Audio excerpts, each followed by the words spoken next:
You have seen how I view research. It's not just about tools, it's about the flow within those tools, and more importantly, flow within the ideas. So for me, this diagram is actually very important. It tells you about how a research idea starts and how it flows towards a final publication. So usually I keep my notes inside Obsidian, which is my note-taking software, but I also view it as a place for thinking. It helps me to ideate, it helps me to reiterate and iterate, and it also helps me to connect with my ideas. I try to find the literary sources or scholarly sources that backs those ideas up, and I get to learn more through these sources. Google Scholar is a fantastic place to find those sources. From there, the things that I like, the things that I find relevant to my idea, I bring those into Zotero. So Zotero is essentially known as a citation software or a citation tool where you keep all of your sources, but I also view it as a place for reading. So I go through my readings inside Zotero, at least through the first pass, where I highlight and tag all of the papers, all of the book chapters, or any literary sources that I get my hands on. And then I bring those tags, those highlights in a systematic manner inside Obsidian. Now, inside Obsidian, I start to write more, and I start to write things in my own words, where I also start to connect different concepts within that reading. So this is a process called note making. It's not note taking, rather it's creating information in your own words from your understanding. Now, once I'm done, everything needs to have an output. It's okay that I'm thinking so much, but also at the same time, I need to show results of my thinking. So I ultimately go to Microsoft Word or any other word processor to publish what I'm thinking. In this case, Zotero is helping me out to cite the sources that I've gone through, and Obsidian is helping me out to write the things that needs to be written in a more concise manner. And I always believe that knowledge cannot create itself out of thin air. It always have to come from something or somewhere. So that's why this method is so important. So once I'm done with Word, it ultimately gets outputted as a publication. I either submit it to a journal, or if I'm working on something else, I submit it to that something else, where ultimately it comes home, it brings everything to a full circle, where anybody else get to see my works and then starts the same process.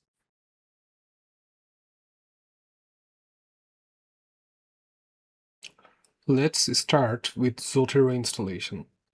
If you go to this link right here, which is also given in the video description, you will find Zotero 9 for Windows and Zotero connector for Chrome.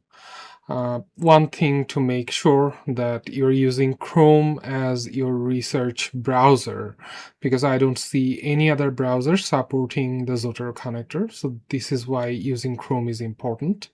What I want you to do is download and install Zotero 9, and then download and install Zotero connector. I already have done both of these steps, so I won't be going through this. Just download 64-bit and install Chrome connector.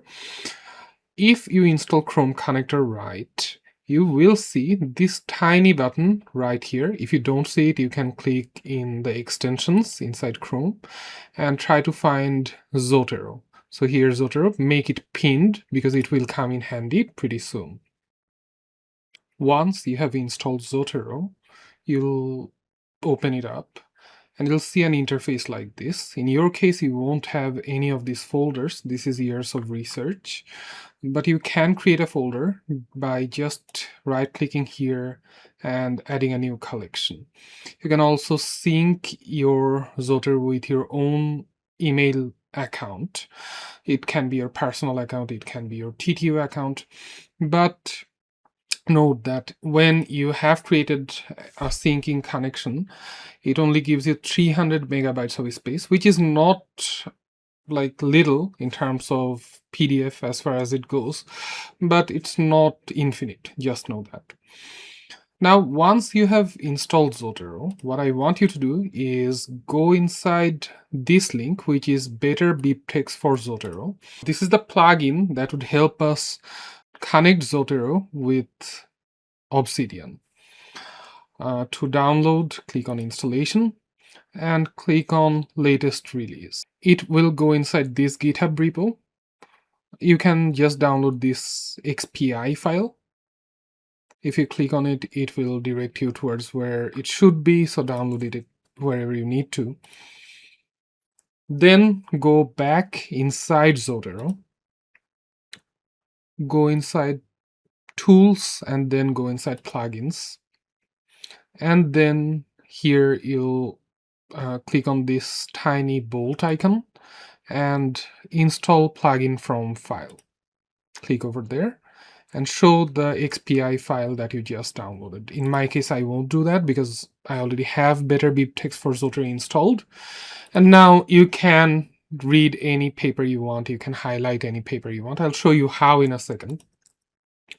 So let's go inside Google Scholar. Let's try Foodscape Landscape Architecture because we are trying to research in landscape architecture. So let's see. This paper looks interesting. So let's go inside that.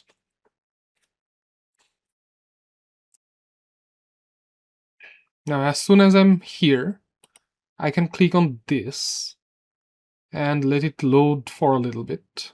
As soon as this full text PDF is read, I can hit enter. And now if I go back inside Zotero, I'll see that it's inside my Zotero library. I can double click on it. The PDF will fire up and I can read as much as I want. I can essentially highlight any part as I want, just like this. These are all the highlight tools that are there. I usually prefer this select area because this lets me choose an area, and then I can add comment right over here. So this is an abstract, and I can add tags as well. So like whenever I read, I tend to tag my abstract. I usually go step by step, so I usually see the images first because I'm a visual learner. This looks very interesting. This is the location of the research area, so let's highlight that. And let's add a comment.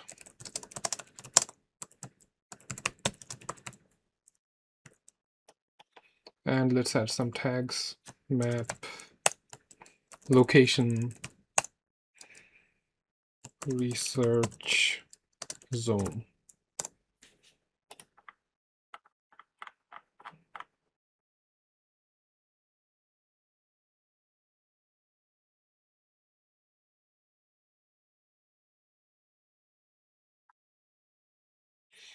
This looks like a design. Designed outcome.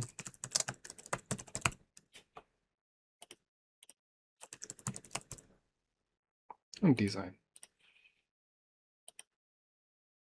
So I have read and tagged a few of these. That's all I usually do inside Zotero. So that's setting up and using Zotero. At this step, I think we need to talk about how to set up Obsidian. So let's do it. Go download Obsidian. This is the first result that comes up. Go over here. I'm using a Windows PC, so I will download Windows. But if you're using Mac, it also works for Mac. So just download whichever version is useful for you. Install it, then run it. Before you run it, though, I want you to go inside this GitHub repository. So here I have organized one Obsidian vault. To get this, all you need to do is click on this green icon called code and then download zip. download wherever you want to. You can rename it while downloading. For now, I'll keep it in my downloads, but don't do that. This would be your ultimate knowledge hub. So let's just make it an Obsidian demo for now, but you name it whatever you want to. Once it's downloaded, go inside that folder. As I said before, it downloads as a zip file. So let's unzip it. You can click on extract all, or you can just right click and hit extract all. This will pop up. Let's just extract.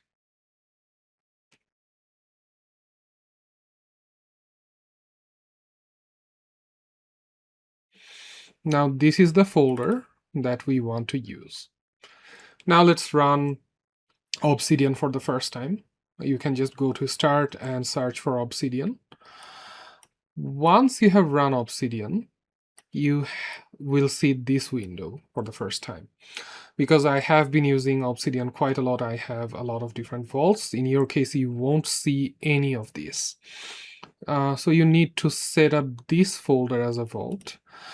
One thing to make sure, when I go inside, you will see a lot of things. Your vault folder would be the folder where you'll see this .obsidian folder. Okay, so just keep that in mind. Let's get back to Obsidian and open folder as vault. Let's show this folder to that directory. And let's just click on select folder. It will start up like this. Trust, author, and enable plugins, because I know you trust me. And you have all of these. So here you have different plugins. The plugins window will something that would pop up first to make sure you agree with all of this. Let's go through these plugins one by one. I will create a Better Graphs tutorial really soon, so keep an eye out for that. Better Graphs is a plugin that I created, and I do intend to push it towards personal knowledge management, so keep an eye out. Data View is more of an under the hood plugin. You don't need to know how to use it, but for other plugins to work, it actually plays a very important role. For example, Excalibrain, Excalidraw, Templater, all of them uses data view as a base. Excalidraw is a plugin that I usually use to create my diagrams, so I thought it would come in handy for you as new researchers to create on-the-fly diagrams. Excalibrain is a knowledge management tool for myself. It uses the concept of idea compass, and I will share how to use this. Iconize is a pack of icons that's pre-installed in this vault. It lets you change your folder icons. Templater is something that I use for dynamic templating, and Zotero Integration is the plugin that I use for integrating Zotero with Obsidian. I will talk about all of this really soon, so yeah, let's go one by one.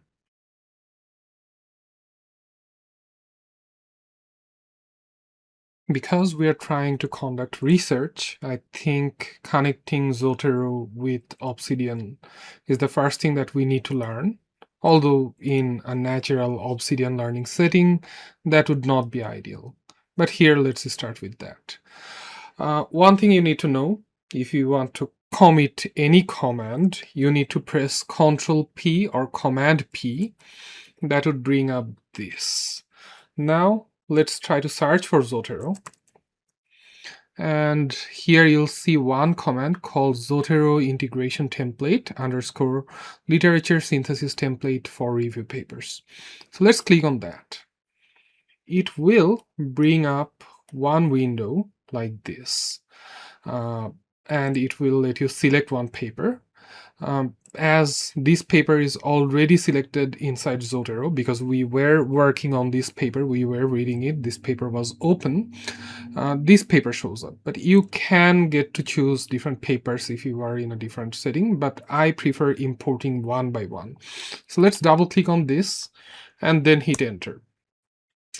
You'll see it works a lot, and then it brings up everything.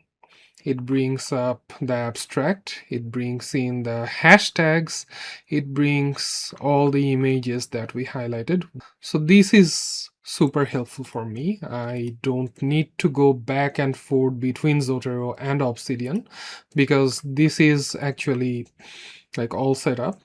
And inside the template, now let's talk about the templates a little bit. We will use different templates as we go, but here I have created one template for you, for note-taking template, and inside Zotero Integration template folder, you'll see that there's one template called Zotero Integration template, and exactly the name that popped up.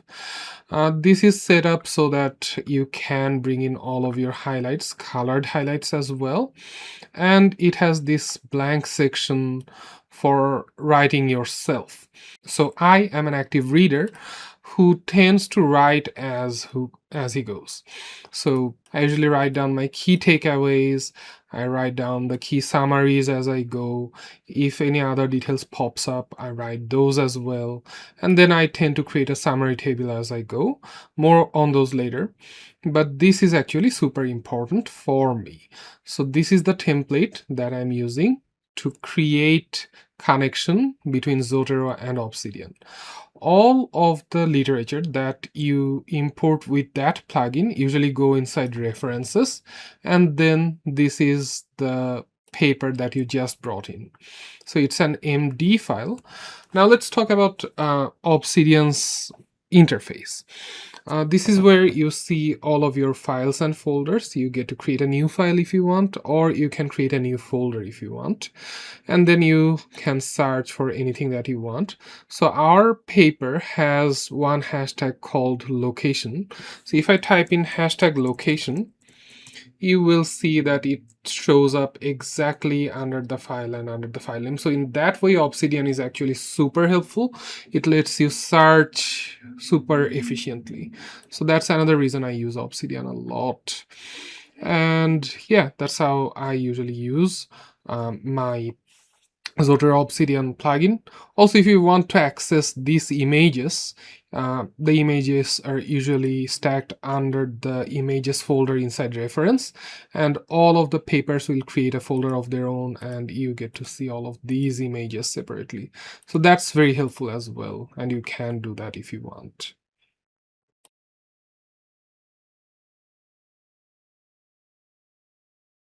Before I go into the basics of Obsidian, it's important that I tell you about the importance of reading actively. So here's a screenshot of me reading inside Zotero, highlighting different things, tagging different things, and trying to go through a flow that I usually do. And I think that might be helpful here as well. I never go page by page. I usually start with the abstract, then I go to the conclusion. I do this to understand what the researchers claim to do and then what they actually did. And then I go back to introduction to see the methods. In this case, Rose methods were important, what it seemed like. So I read through Rose methods, and then ultimately I went through how the researchers translated that into their research methods and understood what they did and what were the reporting. So that's what I tried to do in this specific paper. And now let's bring it into Obsidian. To get the file inside Obsidian, let's press Ctrl P and let's type in Zotero. I'm using this template, so I will click on this Zotero Integration template. And as soon as I click this, Zotero gives me this. This is the paper that I was reading last. So I'll double click on it and then hit enter. And as soon as I have done that, it creates this nice file. You can see that it has brought all of my highlights, all of my hashtags, and all of my notes, essentially. And it also, as I have said, comes with a specific template that helps me to write things in a systematic way. So that's helpful. I'll go into those later. But let's see the local graph. Local graph is automatically open right now, but it might not be. So let's see how to get that. If your file is like this, you click on these 3 dots, and then you click on Open Linked View. And inside that, you can see the option of Open Local Graph. So let's click on that, and this is the local graph. What is this? So this always keeps the file that's open in the center, right, like this, and then shows other things that are connected with this. You'll see a lot of things came with the template itself. I did not create this. So all the West, all the connected files that I am hoping to connect it with, right now should be empty because I have not written all of those. So let's do a backspace, and you'll see as soon as I've done that, all of those other linked connections are gone. So that's very nice. To create a new connection, let's say in the north, I want to connect, and I'll talk about this north, south, east, west really soon with a plugin. But let's say in the north, I want to type foodscape because this is essentially a foodscape paper. I will just type in double bracket and then type in foodscape. And I don't even have to type the other end of these double brackets because Obsidian has already done that for me. But if I wanted to, I can type those 2. And now, as I have typed foodscape, you'll see foodscape appear here. So that's how you create standard Obsidian connection. You just type in double brackets, and then inside that you type the name of a topic or a file, and then it automatically creates a new file. Right now you see that foodscape does not appear to be as bright as some of the other things that are here. That's because it does not have a file created for it. But if I click on this, you'll see it automatically creates a file named foodscape. It's by default generated in the source folder. Now if I go back, you'll see that foodscape is much brighter than the rest of these. So that's how you create standard Obsidian connection. You don't have to go beyond your natural language. You can type in just like you would. But in those typings or in those texts, you can just add some double brackets to highlight some of the key ideas that you might revisit later. So in my case, I might revisit foodscape later and write a lot on that. So that's why I kept foodscape as my basic file connection, standard Obsidian connection. Now in here, you don't need any of this because this is not a review paper. So protocol, database, search string is irrelevant. You can just select all of those and hit delete. Now let's try typing key takeaways. Key takeaways for me are some things that I understood from this paper. So I'll just speed up this part. Before I do that, it's important that you understand how I'm going to write those. I don't want to go back and forth between Zotero and Obsidian. That's the whole point of this. So what I can do is right click on it and then split to the right. I can close my graph view now, and I can just go through my notes on the other side, and then I can type in the other side as well. So let's do that, and this is where I speed up my typing.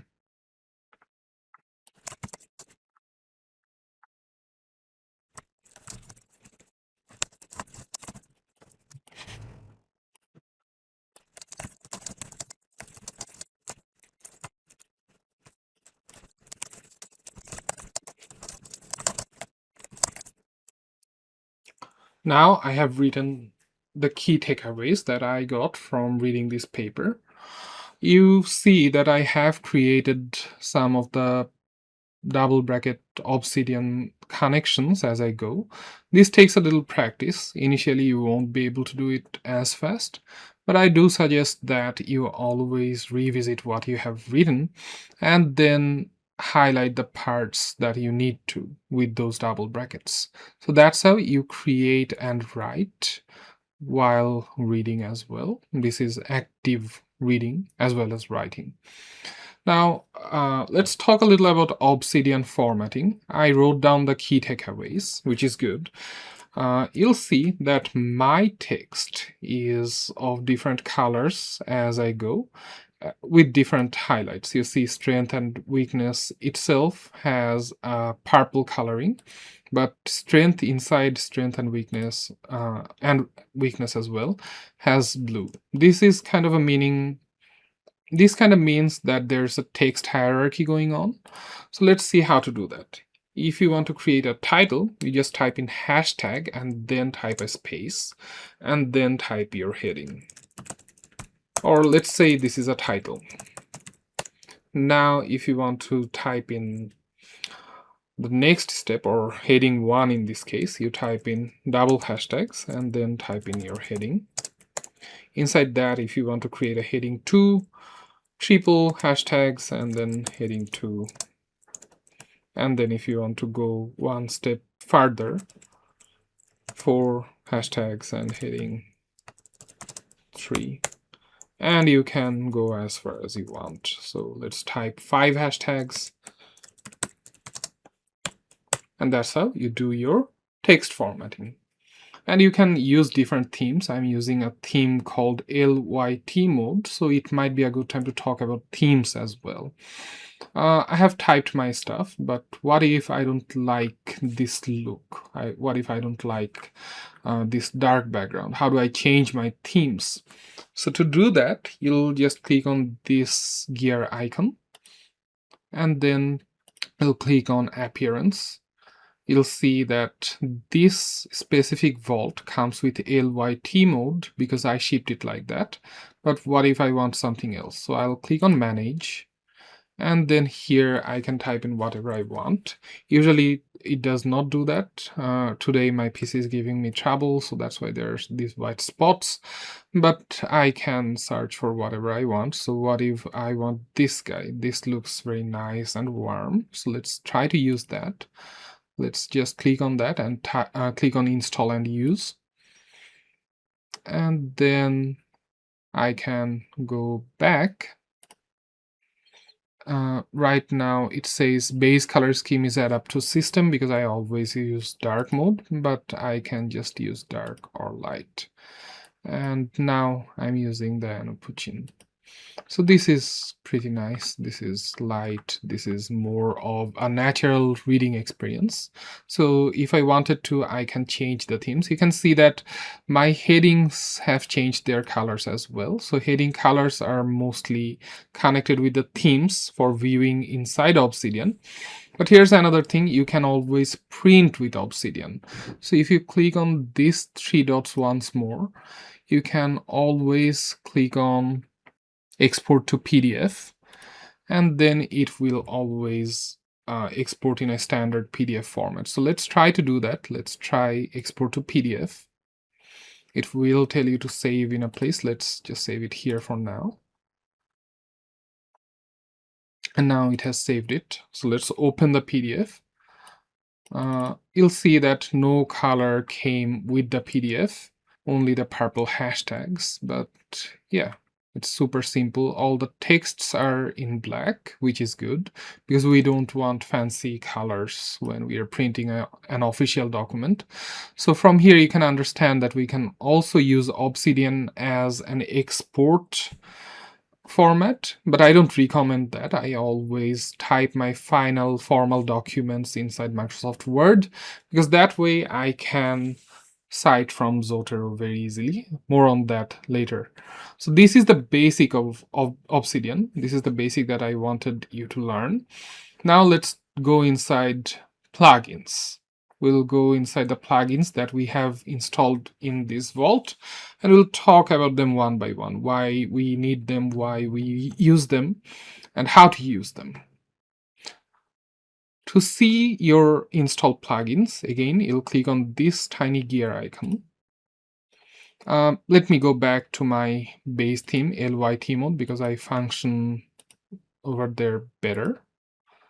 Nice. Now inside here, you can see different plugins. You can always use your core plugins, which you should. Right now, as core plugins, I'm using templates, I'm using canvas, and a few different things. But community plugins is where the game is at. So you see I have installed Better Graphs. Better Graphs is a plugin that I have installed. Data View, Excalibrain, Excalidraw, Iconizer, Templater, and Zotero Integration. I have talked a lot about Zotero Integration in this template, so I won't go there anymore. Templater. Templater is a nice thing to have. Templater is a way to create specific types of templates, or you can say dynamic templates.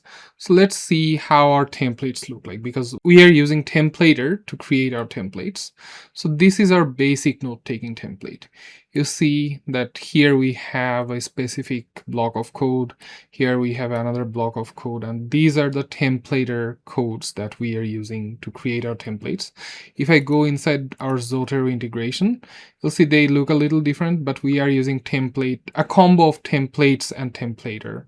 So you don't need to memorize any of this for this class. You can always just use the template that's given to you. So I don't suggest using this, but you can see that less than %tp.file.title usually creates the title as your file name. So it directly copies the file name and creates your title, and then it auto-generates a date, which is pretty neat. So that's what Templater does. It helps you to create dynamic templates. You can just Google Templater and Templater codes to find a few more useful stuff, but for this tutorial, I'm not going into like too much in depth. Now let's talk about Excalibrain and Excalidraw. Excalibrain is a beautiful tool where you can use the idea compass. So now let's talk about north, south, east, and west. And to explain this concept, I'll take my chance to show you how Excalidraw works as well. So let's start with that. You can see this pen and pencil icon right here, says new drawing. This is the icon to initiate Excalidraw. So if I click on that and make the screen a little larger, you can see it has created a new Excalidraw. So Excalidraw is a diagram drawing platform that comes free. To create something new, or like any specific shape, you can see there's rectangle, there's diamond, circle. So let's start with a rectangle right here. And if I double click on this, you can see I can start typing. So let's type north. If I don't like the text, I can always click over here and I can change the text to whatever I like. So let's do this, and let's change the size of the text. Let's make the box a little smaller. I can change the color of the box by changing the stroke color, like so, and I can change the inside color however I want. By default, it comes with a solid fill, but I can also turn it into a hatch by clicking these buttons. But let's keep it as a solid color. You can see that by default, it's a little sloppy. It's not perfectly straight, but I can make it straight by clicking this guy right here. Or I can change this to perfectly sloppy by clicking this. So this is a sloppiness matter. I can also change the stroke. I can change it into a dashed, into a dotted, and I can also change the stroke width by clicking any of those. Let's make it a dashed and medium stroke. To make a copy, just Ctrl+C and Ctrl+V. And let's make it south. Let's change the color.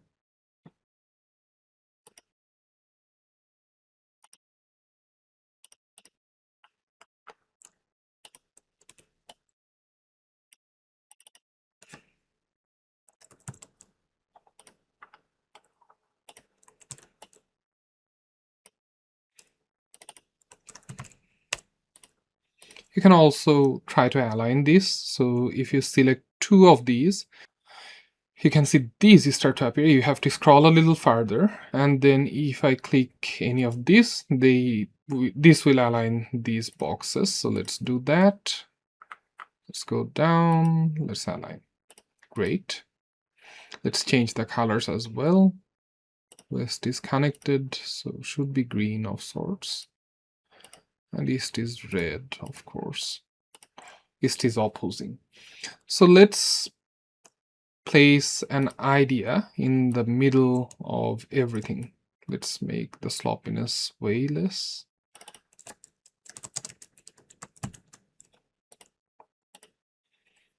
Let's make it into something else. Make it purple.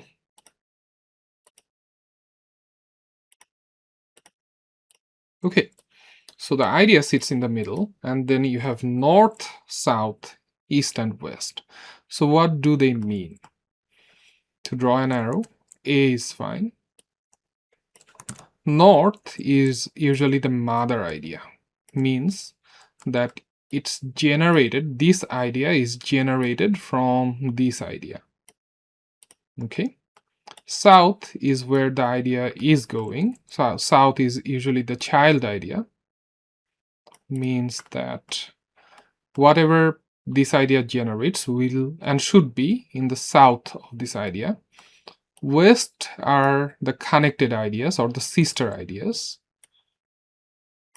meaning that these ideas usually align with this idea. And then easts are opposing ideas. Okay, so that's the idea compass. Idea compass means that in the north you will have a mother idea or the source idea. In the south you'll have the child idea or the idea that's generated from the central idea. In the west you'll have the connected idea or the sister ideas, ideas that are in the same alignment with this idea. And in the east you'll have the opposing idea that opposes this central idea. So that is the concept of idea compass, and that's how you use Excalidraw. To export anything from Excalidraw, click on these three dots and click on export image.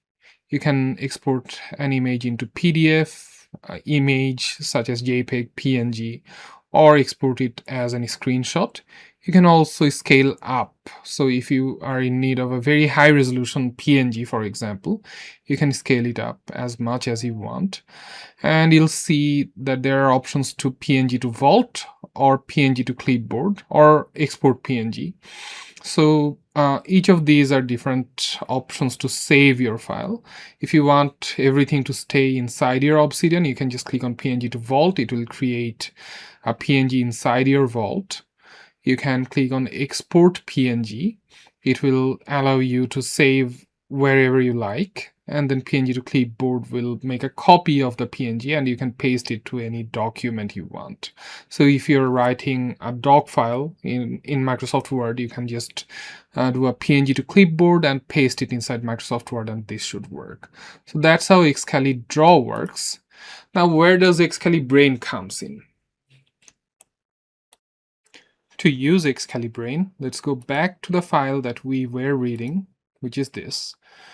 And let's go back and look at this north, south, east, and west all the way down to our file. Let's type some west ideas as well.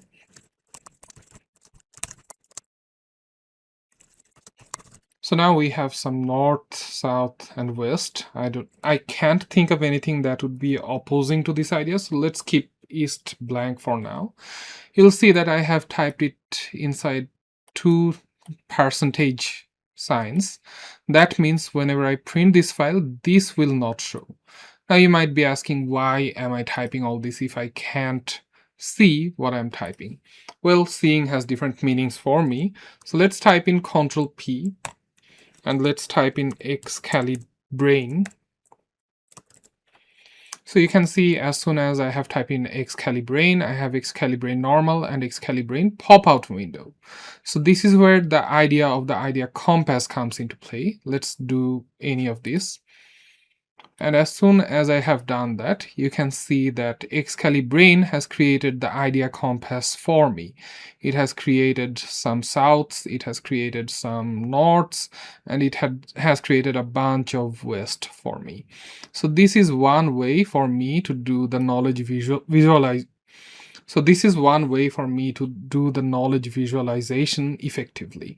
It saves me a lot of time and it is dynamic. So if I say I had to go into some other file, this idea compass would auto update, whereas in your regular softwares you'd have to create different diagrams for each file. So this is super handy. You just have to think, you just have to write, you have to be an active reader, and your ideas will come into a super organized manner to you. Now, finally, let's talk about Iconizer. Iconizer is a very basic icon pack that allows you to change your folders or your files. So if I right click on this, I can change the icon to whatever I like. So yeah, that's how you can change your icons. So that's how you use basic Obsidian. I'll share the how-tos of the better graphs in a separate tutorial because that will go on for a while. So that's all for now in terms of Obsidian. Now let's talk about the more traditional use of Zotero, where we usually use Zotero for citing a specific article inside Microsoft Word. But before we begin, it's important to understand why formal citation matters. Academic writing builds on the ideas, findings, and arguments of other researchers. A citation shows where information came from and gives proper credit to the original author. It also allows readers to verify the source and explore the topic further. Most importantly, correct citation helps us avoid plagiarism and strengthens the credibility of our work. Different disciplines use different citation styles. In this tutorial, I will use the APA style, which is commonly used in the social sciences and many related fields. APA citation usually includes an in-text citation with the author's name and publication year, followed by a complete reference in the reference list. Managing citation manually can become difficult, especially when a document contains many sources. Zotero helps solve this problem. It allows you to collect, organize, and manage research resources in one place. Zotero can also connect directly with Microsoft Word. Now you might be asking, why are we coming into Microsoft Word after doing everything inside Obsidian? Well, Obsidian is a platform to create notes for yourself and for you to see how your knowledge base is increasing, and to see connections between different knowledge that you have connected and collected over time. But Word is an official documentation software, and in many of the cases that you might use, say you're in an office or you're trying to submit in a peer-reviewed journal article, those submission formats usually include Microsoft Word. That's why we are going to use Microsoft Word as our termination point for the final outcomes. So to get anything from Zotero to Microsoft Word, it's important that you at least select the article inside Zotero. You don't have to, you can try searching it later, but this is a bit more cleaner in my case. Now here you can see as soon as you have installed Zotero, a Zotero tab appears. So here you can add or edit citation. As I said before, APA usually includes one in-text citation and then one citation inside bibliography, and that's a lot of work. I don't want to do that amount of work manually, so that's why I use Zotero. So let's try typing.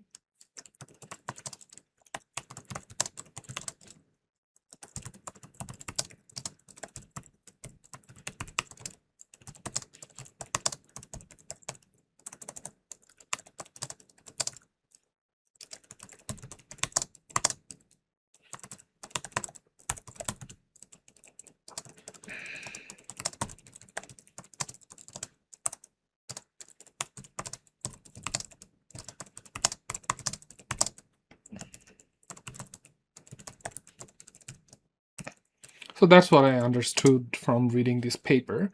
Now, if I click on Add or Edit Citation, this window pops up. This is the first time I'm using Zotero inside Microsoft Word. So it tells me to select the style that I'm going to use. You can use any, depending on the requirement of your submission. But for me and for this class, I usually use APA style 7th. So let's double click on that and then hit OK. Now, as you can see, because I selected this article, this automatically pops up in this pop-up window. So let's double click and then hit enter. So now you can see the in-text citation has already appeared in APA format. Now, if I had a bibliography and I wanted the full citation, what I can do is, after I have done writing the whole paper, I can add or edit bibliography. And then you can see it adds the full citation with the DOI. So that's how you can add one citation inside Microsoft Word from Zotero. If you wanted to add many, what would you do? Because one specific information might be supported by many different articles. So I'll go inside the same icon here and then click on this and maybe this, and then hit enter. You can see that it has added 2 citations inside one parenthesis, and you can also see that the bibliography has been updated. Now, if you're planning to submit this doc file to somebody, what you need to do is you need to unlink citations from Zotero, because the person who is reviewing your paper might not have Zotero. So always, after you have done doing everything, click on unlink citation. This will give you this pop-up window, so hit OK. And now this is just plain text. This is not a link from Zotero. Now you can send this to anybody. So that's how you add citations from Zotero to Microsoft Word.